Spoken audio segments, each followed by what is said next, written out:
प्रिय विद्यार्थियों, आज का जो हमारा वीडियो है भारतीय राजनीति चिंतन, उसमें उसके अंतर्गत राजा राममोहन राय का प्रथम इंट्रोडक्शन वीडियो आप देख चुके हैं और ये दूसरा वीडियो राजा राममोहन राय पर ही है, जिसमें राजा राममोहन राय के सामाजिक एवं धार्मिक विचारों के संबंध में विवेचना की गई है। यहाँ हम विवेचना करते समय ये बताएंगे कि राममोहन राय का जो दृष्टिकोण है वो क्या है। राममोहन राय के दृष्टिकोण को अगर संक्षेप में और सारगर्भित दृष्टि से अगर हम समझना चाहें तो एक और राजा राममोहन राय का जो कर्तव्य क्षेत्र है वो सामाजिक और धार्मिक क्षेत्र है और इसी कर्तव्य क्षेत्र में उन्होंने एक नीति का प्रयोग किया, अर्थात जो समाज में व्याप्त बर्बर, क्रूर, अंधविश्वासपूर्ण सामाजिक व्यवस्था थी, उस व्यवस्था का उन्होंने डटकर मुकाबला किया और विरोध किया और उसके स्थान पर नूतन विचार जो सामाजिक उत्थान के क्षेत्र में, समाज निर्माण के क्षेत्र में समाज को सशक्त और विकसित करने का कार्य करें, ऐसे विचारों का समर्थन किया। तो कहने का अर्थ ये हुआ, एक और वो समाज में जो गलत नीतियां हैं, गलत परंपराएं हैं, उनका विरोध करते हैं और नूतन विचारों का समर्थन करते हैं। तो दो प्रकार के विचार, अर्थात सकारात्मक, एक और उनका स्वीकारात्मक सकारात्मक समर्थक विचार है और दूसरी ओर उनके विरोधात्मक विचार दिखाई देते हैं। अब हम इनके सामाजिक विचारों के को अगर संक्षिप्त में पार्ट्स के रूप में, बिंदुओं के रूप में समझना चाहें तो चार बिंदुओं में हम इनके सामाजिक विचारों की विवेचना करते हैं। नंबर एक, जाति प्रथा और सामाजिक असमानता का विरोध करना, अर्थात भारतीय समाज में तत्कालीन समय में जाति प्रथा व्याप्त थी और इस जाति प्रथा के कारण समाज में असमानता व्याप्त थी। छोटे और बड़े का विरोध, अछूतों का विरोध, अछूत और छूत की प्रथा प्रारंभ थी। तो ये जो जाति प्रथा है, जैसे ब्राह्मण है, क्षत्रिय है, वैश्य है, शूद्र है और उनके अंदर भी जाति में भी उपजाति है, तो उन उपजाति जाति क्षेत्र का सामाजिक व्यवस्था के लिए ये जो है असमानता का जो द्योतक बन चुकी थी, एक दूसरे में ऊंच नीच और भेदभाव का आरंभ करने वाली बन चुकी थी, ये जो कुरीतियां थी इसका विरोध करते हैं। वो कहते हैं कि मानव जो है सभी समान है, इसलिए उसमें जाति प्रथा के आधार पर कोई विरोध नहीं होना चाहिए। इसलिए उन्होंने जाति प्रथा का विरोध करने की बात की, जाति प्रथा के विरुद्ध उन्होंने आवाज उठाई और समाज में मानव एकता का प्रतिबिंब बनकर उभरे। दूसरी ओर अगर देखें तो सती प्रथा का विरोध, कल मैंने फर्स्ट वीडियो में आपको बताया था कि उनके भाई की पत्नी जब सती हुई तो सती होने से उनका मन द्रवित हुआ और बिना इच्छा किसी को जला देना ये एक बहुत बड़ा अपराध है, मानवता के प्रति भी अपराध है, ईश्वर के प्रति भी अपराध है और ये कुरीति है, एक और समाज के को विध्वंस की ओर ले जाने वाली एक वर्ग विशेष के प्रति बुरी भावना और जिसे हम कहें एक लज्जित दृष्टिकोण दिखाई देता है। इसलिए राममोहन राय ने सती प्रथा का विरोध किया कि किसी भी प्रकार से सती का वो समर्थन नहीं कर सकते, क्योंकि सती का समर्थन करना एक प्रकार से गलत होगा और विलियम बेंटिंक से मिलकर उन्होंने सती प्रथा विरोधी अधिनियम बनवा दिया, अर्थात समाज परिवर्तन के लिए वो एक और समाज के व्यक्तियों के माध्यम से परिवर्तन चाहते हैं, बौद्धिक और विचार परिवर्तन चाहते हैं, तीसरी ओर शासन की ओर से कानून बनाकर भी परिवर्तन दृढ़ता से चाहते हैं। तो तीनों दृष्टि को अपनाते हैं, कैसे भी वो समाज परिवर्तित होना चाहिए।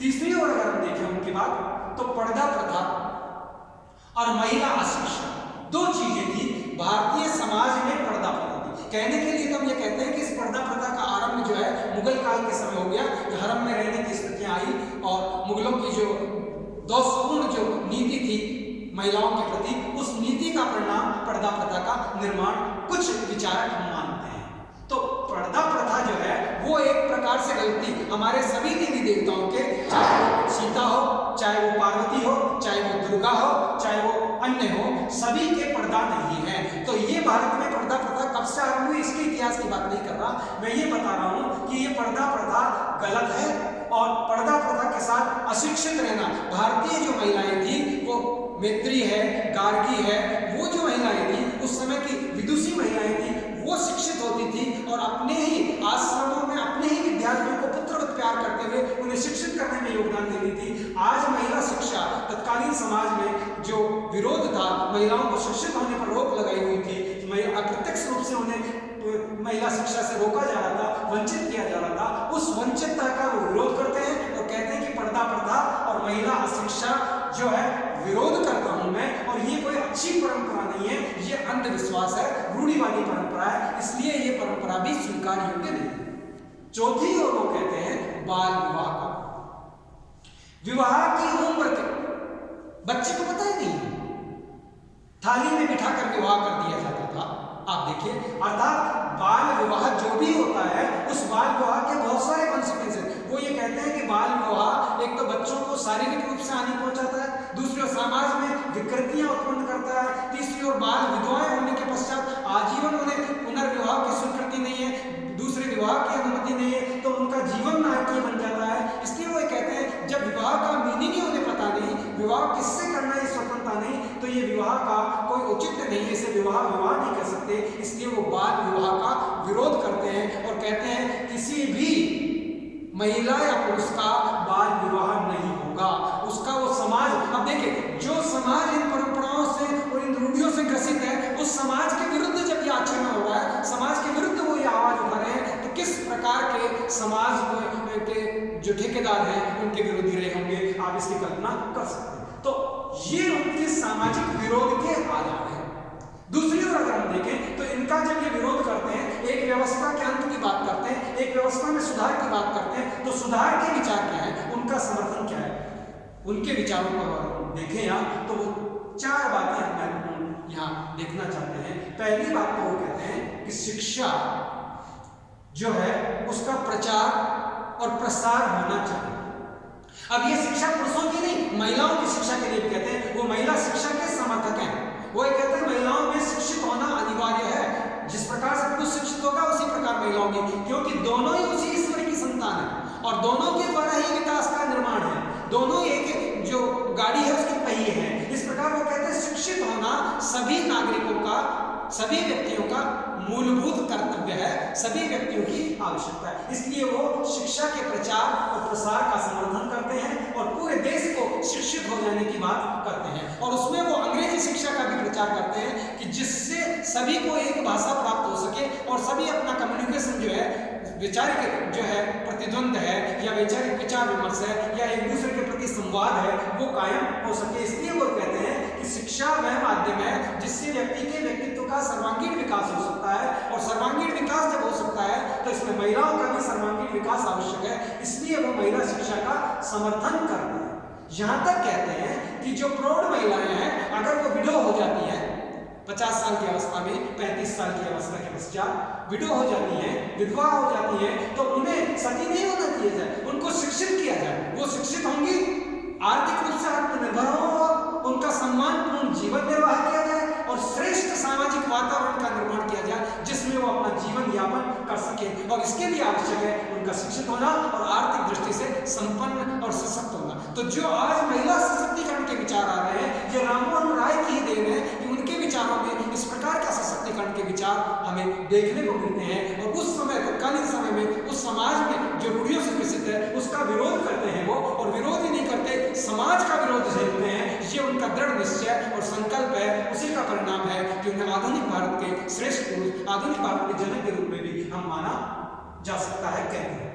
दूसरी ओर जो था, अब प्रश्न आया बाल विवाह और सती प्रथा। ये दो पॉइंट अगर हम बात करें तो बाल विवाह के कारण विधवा होगी महिलाएं अधिकतर, पता ही नहीं लगेगा बीमारियों के कारण उस समय। और युवा अगर विधवा हो जाती है तो जीवन उनका नारकीय हो जाता है, जैसे बाल काट दिए जाएंगे, उनको अच्छा भोजन नहीं दिया जाएगा, उनको श्वेत वस्त्र पहना दिए जाएंगे, उनको जो है एक कालकोटरी की तरह एक सुकुड़ कर जीवन यापन करना पड़ेगा, जिससे कि उनके शरीर पर लावण्यता और उनके शरीर की हष्टपुष्टता और वो चीजें नहीं आए, जिससे सामाजिक जो भारतीय संस्कृति में एक पत्नी व्रत का जो नियम था वो नियम ना खंडित हो, इस प्रकार उनकी वासनाएं विलुप्त ना हो। और इस दृष्टिकोण से जो विधवाओं को सती होने की भारतीय समाज में परंपरा ऐसी उत्पन्न हो जाती है, तो वो कहते हैं कि युवा विधवाएं जो है, अगर युवा अवस्था में कोई विधवा हो जाती है तो ये जो कॉन्सिक्वेंसेस हैं ये नहीं होंगे और विधवाओं का पुनर्विवाह होना चाहिए,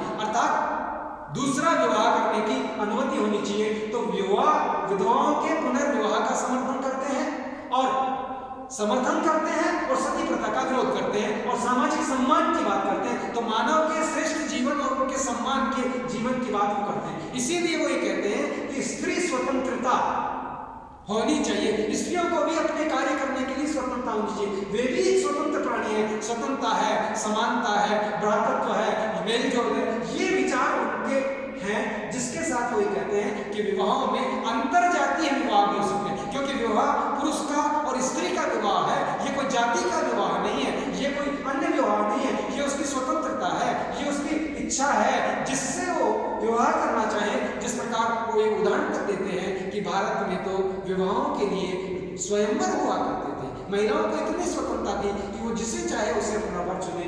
ये स्वतंत्रता आगे जाकर खंडित किस प्रकार से हुई, इसके बारे में हम यहाँ विचार नहीं कर रहे, हम यही कह रहे हैं कि ये जो विचार थी महिला स्वतंत्रता का, महिला आत्मनिर्भरता का, महिला शिक्षा का, महिलाओं के पुनर्विवाह का, ये सामाजिक समर्थन करने का कार्य करते हैं। तो एक और समाज में व्याप्त प्रवृत्तियों का विरोध करते हैं और दूसरी ओर समाज के उत्थान और निर्माण में अपने विचार देते हैं और इन्हीं विचारों के आधार पर राममोहन राय एक श्रेष्ठ समाज सुधारक बन जाते हैं और इसीलिए उन्हें समाज सुधारक कहा जाता है। तो उनका एक क्षेत्र समाज सुधार का है और दूसरा क्षेत्र धर्म सुधार का है। धर्म के संबंध में वो ये कहते हैं कि जो भी धर्म है उस धर्म का केंद्रीय तत्व अगर कोई देखा जाए तो वो केंद्रीय तत्व ईश्वरीय एकता है। ईश्वर का सिद्धांत है कि सभी धर्मों में ईश्वर की अभिभाषा, ईश्वर का स्वीकृति है।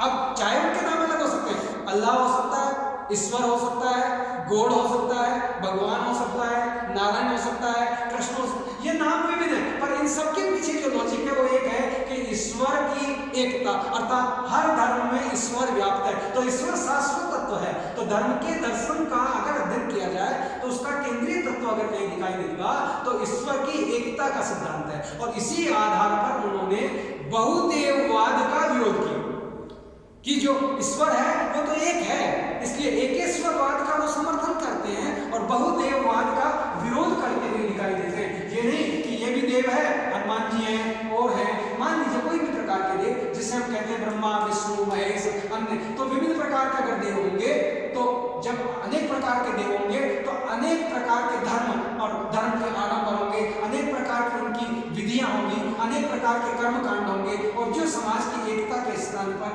जो समाज को विखंडित करने की ओर ले जाएंगे, जो समाज में सांप्रदायिकता का निर्माण करेंगे, ऐसी दृष्टि से वो कहते हैं कि जब वेदों में अगर हम देखें, वेदांत का उदाहरण देते हैं, वो वेदों के अध्ययन की बात करते हैं, अद्वैत सिद्धांत की बात करते हैं कि अद्वैत का जो विचार है वो उदारवादी विचार है। अद्वैत का विचार जो है मानव का मंगलकारी विचार है।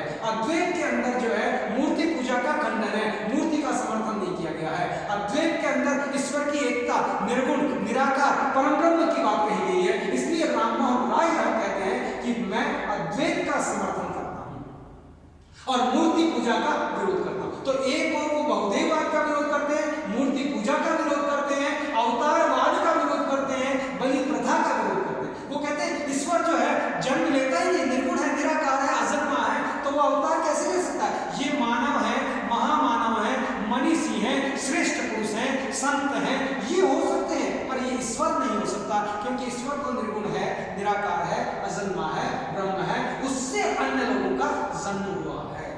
ऐसे वो बलि प्रथा का विरोध करते हुए कहते हैं कि बलि प्रथा अनैतिक कार्य है, बलि प्रथा घृणित कार्य है, बलि प्रथा मानवता का विरोध है। किसी भी प्रकार से आप भगवान के सामने बलि का बहाना करते हैं और ये बलि ईश्वर कभी किसी का अंत नहीं चाहता।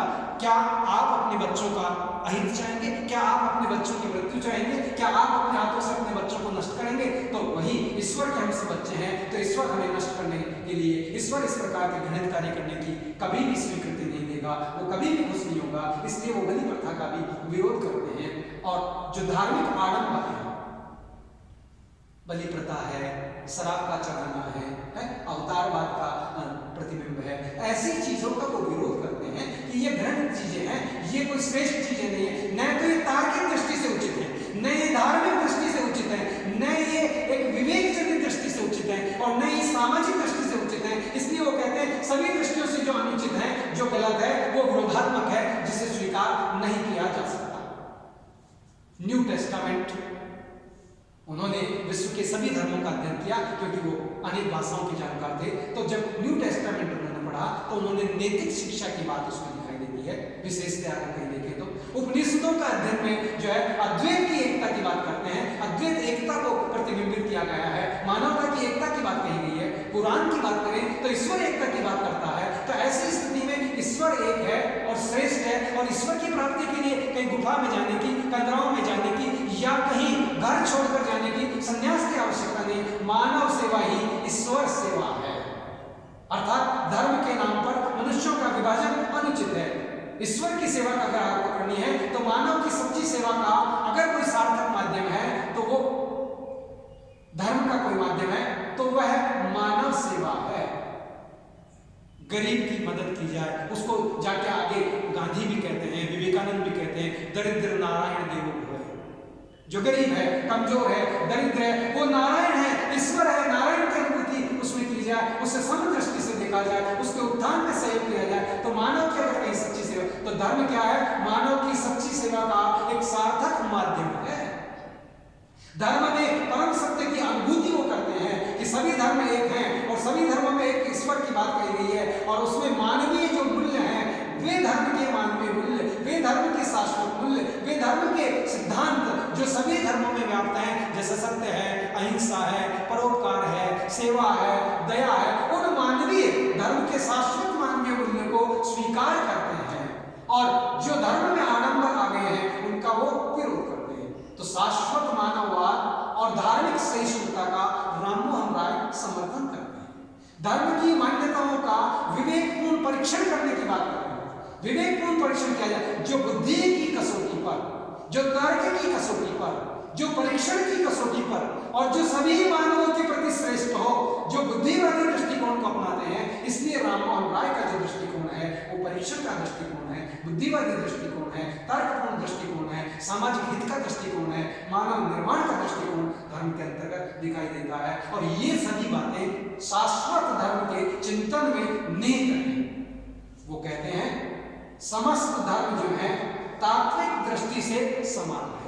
समस्त धर्मों का जो तत्व है वो एक है, और तात्विक दृष्टि से सभी धर्म समान है, और धर्म जोड़ने का कार्य करता है, धर्म तोड़ने का कार्य नहीं करता। और धर्म व्यक्ति के जो चतुर्थ जो पुरुषार्थ हैं उन पुरुषार्थों में मोक्ष की प्राप्ति जिसे हम कहते हैं उसकी ओर ले जाने का प्रयाण करने की ओर बात करता है। इसलिए धर्म के नाम पर मनुष्यों में अगर कोई विभाजन होता है तो उसे वे अनुचित मानते हैं, अव्यवहारिक मानते हैं, और वो कहते हैं कि व्यवहार में जितने विश्व में धर्म व्याप्त हैं वे सब आज विकृतियों के शिकार हो चुके हैं। इसलिए उन सभी में संशोधन होने की आवश्यकता, उन सभी में परिशोधन की आवश्यकता है, उन सभी के वास्तविक और मानवीय शाश्वत मूल्यों को स्थापित करने की आवश्यकता है। जिसमें जो विकृतियां आ गई हैं उन विकृतियों को हटा देने की आवश्यकता है। और इसीलिए वो कहते हैं कि जो कुरीतियां धर्म में प्रवेश कर गई, जो कुरीतियां समाज में प्रवेश कर गई, उनके उन्मूलन की आज आवश्यकता है। और वो कहते हैं कि धर्म परिवर्तन जो है वो धार्मिक कट्टरता का ही प्रतीक है। धर्म का जो परिवर्तन है वो धार्मिक कट्टरता का ही प्रतीक है। इसलिए वो उदारवादी दृष्टिकोण की बात करते हैं, वो उदारवादी दृष्टिकोण की बात करते हैं। कुरीतियों के उन्मूलन के लिए साहसपूर्ण संघर्ष का कार्य किया है राममोहन राय ने, और उनका जो संघर्ष है वो एक सामान्य संघर्ष नहीं, वो ये कहते हैं ईसाई, इस्लाम दोनों धर्मों का, जैन, बौद्ध और इन सब धर्मों का जो उन्होंने अध्ययन किया, तो अध्ययन करने के परिणाम स्वरूप उन्हें यह महसूस हुआ कि जो हिंदू धर्म है उसकी भी पुनर्व्यवस्था करना आज की आवश्यकता उन्हें प्रतीत होती है। वे कहते हैं कि समाज की धार्मिक और सामाजिक जो कुरीतियां हैं उन्हें समाप्त करना आज की आवश्यकता है, राष्ट्र की और समाज की आवश्यकता है। और उनमें जड़ता जो व्याप्त हो गई है उस जड़ता को समाप्त करके उसे गतिशील बनाना अत्यंत आवश्यक है। अगर वह गतिशील नहीं होगा, अगर उसमें बहुदेव होगा तो उसके स्थान पर एक देव की बात करते हैं, क्योंकि विविध पद्धतियां निर्मित होगी, समाज के विभिन्न वर्ग होंगे और वो उसके प्रति जब होंगे तो सामाजिक दृष्टि से सांप्रदायिक दंगे, ऊंच नीच की प्रथा और त्रिकोणात्मक संघर्ष हो जाएगा, एक धर्म का दूसरे से, दूसरे का तीसरे से। इसलिए जो समुदाय बनेंगे उनमें सामाजिक एकता ध्वस्त हो सकती है। अतः वो ईश्वर की जो एकता है उसकी अवधारणा का समर्थन करते हैं उसके समर्थन में अपने विचार देते हैं। चाहे वो सूफी दर्शन हो, चाहे वो ईसाई दर्शन हो, सभी दर्शनों में एक ईश्वर की बात करते हैं और वो अद्वैत और हिंदू दर्शन और दृष्टि में भी एक ईश्वर की बात को स्वीकार करते हैं, उसे पुनः प्रतिष्ठापित करने की बात कहते हैं। सभी धर्म जो है एक विश्वव्यापी धर्म के ही पार्ट हैं, अलग अलग उसके तात्विक दृष्टिकोण दिखाई देते हैं, वे बौद्धिकता रहित है। धर्म जो भी है उसे स्वीकार करने का विरोध करते हैं, अतार्किकता का विरोध करते हैं, अंधविश्वासों का विरोध करते हैं और श्रेष्ठ शाश्वत मूल्यों से युक्त समाज निर्माण में, मानव के निर्माण में जो योगदान दे सकता है उन विचारों का समर्थन राजा राममोहन राय करते हैं। और इसीलिए राजा राममोहन राय एक ओर समाज और दूसरी ओर धर्म सुधार की विचारक कहलाते हैं, क्योंकि उन्होंने दोनों क्षेत्र में सर्वाधिक कार्य किया है। राजनीतिक क्षेत्र की अगर हम बात करें तो राजा राममोहन राय राजनीतिक क्षेत्र में डायरेक्ट कार्य नहीं करते हैं, जैसे समाज का डायरेक्ट कार्य करते हैं, धर्म के क्षेत्र में डायरेक्ट कार्य करते हैं, सीधे प्रवेश करते हैं और दृढ़ता से उसका विरोध और निर्माण के कार्य करते हैं, आजीवन करते रहते हैं। ब्रिस्टल में जब वो विदेश जाते हैं तो वहाँ भी वो भारतीय समाज और समाज के साथ साथ वो राजनीतिक विचार जिसे हम कहते हैं स्वतंत्रता, समानता, भ्रातृत्व और बंधुता का समर्थन करते हैं। और एक केस के अंतर्गत वो ब्रिटेन में समाचार पत्रों की स्वतंत्रता, समाचार पत्रों के निर्माण और जूरी प्रथा के इनको लेकर वो राजनीतिक दृष्टि से अपने विचार प्रतिबिंबित करते हैं, प्रतिपादित करते हैं। अलग से हम एक वीडियो राजा राममोहन राय के राजनीतिक विचारों पर बनाएंगे। धन्यवाद।